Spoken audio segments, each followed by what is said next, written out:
کیا واقعاً ہم ہر پروفیشن کو بہترین طریقے سے پڑھ رہے ہیں؟ مگر امام زمانہ کو پڑھے لکھے لوگ نہیں چاہیے. امام زمانہ کو ہر پروفیشن کا آدمی چاہیے، میڈیکل ہو، ڈاکٹر ہو، انجینئر ہو، کمپیوٹر ہو، میڈیا ہو، ہر چیز.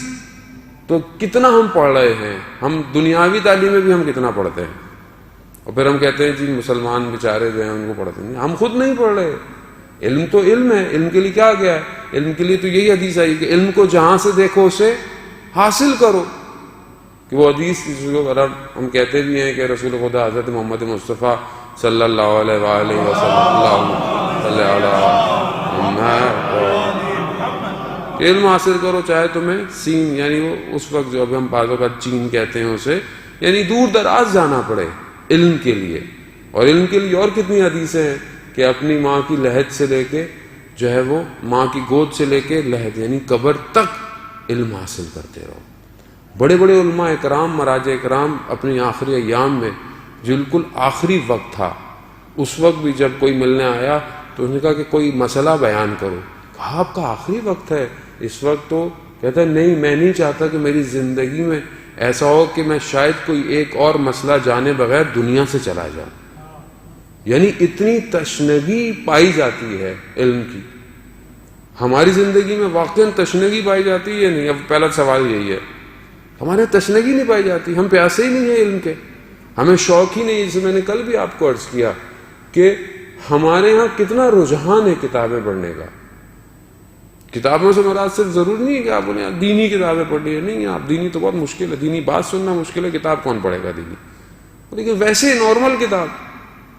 پھر ہم کہتے ہیں کل کو ہمارے بچے کی تربیت کو ویسٹ معاشرہ کے جہاں مجھے توفیق ہوئی ہے جانے کی تبلیغ کے لیے، میں ان کی ٹرین، ٹیوب، میٹرو میں بیٹھا ہوں، وہ چاہے 2 اسٹاپ بعد بھی اترتے ہیں، وہ اپنے بیگ سے فوراً ایک بک نکالتے ہیں، چاہے 3 صفحے پڑھیں، چاہے 1 صفحہ پڑھیں، پھر بک مارک لگاتے ہیں، بند کرتے ہیں، اتر جاتے ہیں، پڑھتے ہیں. کیونکہ علم پڑھنے سے آتا ہے. ایک کتاب وہاں پہ پرنٹ ہوتی ہے تو لائن لگتی ہے ساری رات. ہیری پوٹر مشہور بک ہے، آپ کو پتا ہے، لائنیں لگ لگ کے لوگوں نے بکیں خریدی ہیں.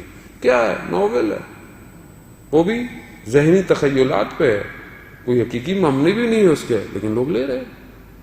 ہم نے کتنی اپنے بچوں کے لیے محنت کی کہ ہم ان کے لیے وہ اصلی کہانیاں جسے قرآن کہہ رہا ہے، 2000 آیتیں ہیں جو قرآن میں قصوں کو بیان کر رہی ہیں، کتنی ہم نے اپنے اولاد کے لیے، اپنے آنے والی نسل کے لیے کیا اس کے لیے. اب آپ سب کی نگاہیں ہماری طرف اٹھیں گی تو مولانا کا کام تھا، ہمارا کام تھوڑی تھا. سارا کام مولانا ہی کریں تو پھر باقی سوال بھی پھر مولانا سے کیا جائے، جزا بھی پھر مولانا ہی کو دی جائے، پھر آپ سے نہ سوال کیا جائے نہ جواب کیا جائے. بقول شاعر کے کہ روزے محشر سزا و جزا کا حساب بے وجہ ہے غریب لوگوں کا. کچھ کمانے سے کچھ بچانے تک کیا بچا ہے غریب لوگوں کا؟ تو لوگوں سے کیوں سوال کیا جا رہا ہے؟ کیونکہ ہر آدمی نے اپنی زندگی میں ایک کام، ایک حصہ ڈالنا ہے. عزیزان محترم، سارا کام ہر کوئی نہیں کر سکتا، ہر آدمی پروفیشن نہیں ہے اس چیز کا، خوب جو ڈائریکشن دے سکتا ہے. ہمارے پاس کہ بہرحال میں اب بولیں کہ مولانا صاحب کو کتاب ہی بتا دیں کم از کم، اتنی کہانی سنا رہے ہیں، تو ہمارے پاس بچوں کے لیے، بڑوں کے لیے کہانی ہے. سچی واقعات کی داستان کو کہانی کی صورت میں ڈالا گیا. داستان راستان، سچی کہانیاں، 2 والیوم میں چھوٹے چھوٹے سے، وہ آپ اپنے گھر میں رکھیں، بچوں کو دیں، جو ریڈنگ کر سکتے ہیں ریڈنگ کریں. شہید مطہری نے اسلام کی اصل واقعات کو داستان کی صورت میں بیان کیا ہے. PDF موجود ہے، کیا بولیں کتاب کہاں سے خریدیں؟ انٹرنیٹ میں موجود ہے، انگلش میں ہے، اردو میں ہے، فارسی میں ہے، جس میں ڈاؤن لوڈ کر لیں. کچھ کریں، کم از کم شب بعثت اقرا کے معنی کو کم از کم 2 صفحے پڑھ کر تو کم از کم آگے بڑھے. ورنہ کس طرح بولیں گے جو خوشی منانی ہے، خوشی کے بعد ختم. روز مبس مولا کائنات نہج البلاغہ میں خطبہ 147 میں ارشاد فرماتے ہیں کہ پروردگار نے رسول خدا کو حق کے ساتھ مبعوث کیا. کیوں کیا؟